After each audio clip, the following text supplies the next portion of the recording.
اگر ہم آنے والی نسلوں کا دفاع چاہتے ہیں کہ ان کے عقائد صحیح اسلام کے سانچے میں ڈھلے رہیں اور یہ صحیح معنی میں اسلام کے عقائد پہ قائم رہ سکیں، تو مکتوبات شریف پڑھنے چاہیے۔ بہت اچھی چیزوں میں سے، اب چونکہ ہمارا 2-4 مہینے کے بعد یہاں ہوتا ہے، ورنہ کئی مرتبہ خیال میں آتا ہے کوئی کتابیں ساتھ اور پڑھ کے سنائی جائیں کہ حضرت کیا کیا چیزیں لکھتے ہیں، اور وہ باقاعدہ اساتذہ سے پڑھنے کی کتاب ہے، خود سے وہ پڑھی بھی نہیں جا سکتی۔ فارسی سے پھر اردو میں منتقل ہوئی، لیکن اردو بھی اتنی آسان نہیں کہ ہر آدمی اسے پڑھ سکے۔ اردو کے اوپر جب مکمل عبور حاصل نہ، وہ کتاب سمجھ میں ہی نہیں آتی۔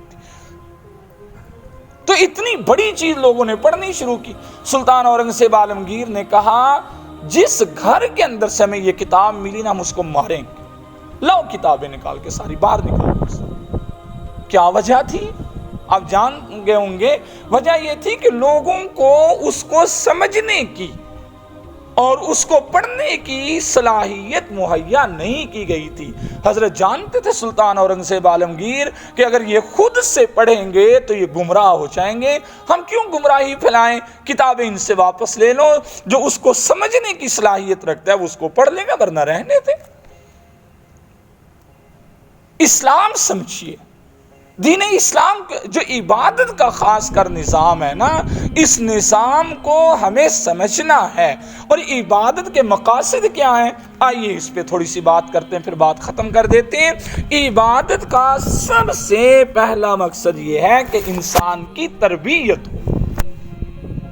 علم بہت ہے، نالج بہت ہے، ہم نہیں کہتے کہ لوگوں کے پاس اب معلومات کی کمی رہ گئی ہے۔ ہر آدمی فیس بک چلاتا ہے، ہر آدمی کچھ نہ کچھ پڑھتا رہتا ہے، ہر آدمی انٹرنیٹ کا استعمال کرتا ہے، کچھ نہ کچھ تو معلومات جمع ہو گئی نا جی، بولیے تو صحیح نا، کچھ نہ کچھ تو ہو گئی نا۔ اب آپ بتائیے کہ ان معلومات پہ عمل کتنا ہے؟ بس یہ 0 پہ رہی ہے۔ اور جب بھی کسی مسجد میں ہم جاتے ہیں، بھی کس پہ گفتگو کریں؟ اور جو وضو کے فرض بیان کر لو۔ یہ خدا کے بندوں، پچھلے 60-70 سال میں وضو کے فرض نہیں یاد ہوئے ابھی تک۔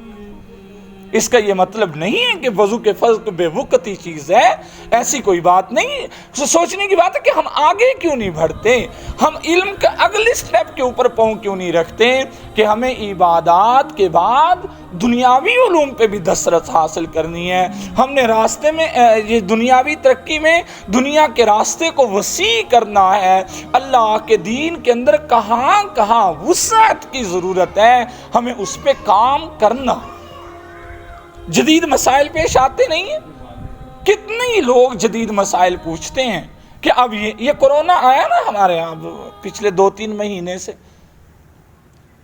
صفوں کا طریقہ بدل گیا نا، نماز پڑھنے کا طرز بدل گیا نا، حتیٰ کہ جمعہ، عیدین، اعتکاف، تراویح، ساری عبادات متاثر ہوئی ہیں۔ اور مفتی حضرات نے جو فتوے دیے، قیاس کر کے، اجتہاد کر کے، اگر یہاں پہ اس راستے کو مسدود کر دیا جاتا، ختم کر دیا جاتا، تو آپ سوچیں یہ دین بند ہو جانا تھا یا نہیں؟ مفتی حضرات نے ایک مثبت راہ نکالی، اللہ انہیں جزائے خیر دے، اللہ ان کی زندگیوں میں برکت نصیب فرمائے اور ان کا سایہ ہمارے سروں پہ تا دیر قائم رہے۔ انہوں نے اس مسئلے کو حل کیا کہ یہاں ایسے کر لو، اس طرح کر لو، تاکہ عبادت جو ہے اس کا اصل حسن بھی قائم رہ سکے، اللہ کا حکم بھی پورا ہو سکے۔ اس لیے عبادت کے مقاصد میں سے سب سے پہلا مقصد یہ ہے کہ اس عبادت کے ذریعے سے انسان کی کیا ہو جائے؟ تربیت ہو جائے۔ 1-2 مثال اس کی بالکل آپ کے مزاج کے موافق دے دیتے ہیں، پھر بات ختم کرتے ہیں۔